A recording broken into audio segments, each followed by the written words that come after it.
Instead of that same old sweet potato baked casserole for Christmas this year, we've got something new for you to try, and it has quite the regal feel to it.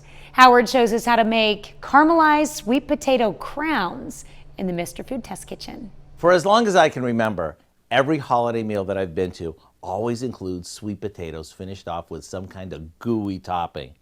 This year's no different. However, instead of serving the predictable sweet potato casserole, we came up with individual sweet potato crowns that are finished with a to-die-for butter pecan topping. To make these, we start by cutting a couple of large sweet potatoes into 1.5-inch slices. We leave the skins on since it makes them look even more special. Now, we coat our sweet potatoes with a little oil and salt and place them on a baking sheet before popping them in the oven. While they're baking, we combine some brown sugar, chopped pecans, cinnamon, and a tad of softened butter.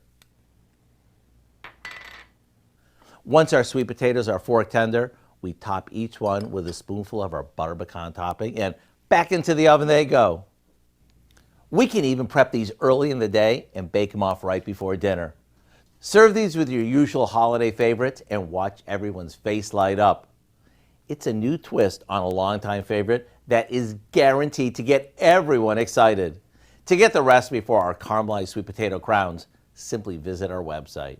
I'm Howard with Kelly in the Mr. Food Test Kitchen, where today we found a twist on a traditional way for you to say, ooh, it's so good. You can find this recipe along with a lot more good food from the Mr. Food Test Kitchen online. Just go to our website at KOAMnewsnow.com.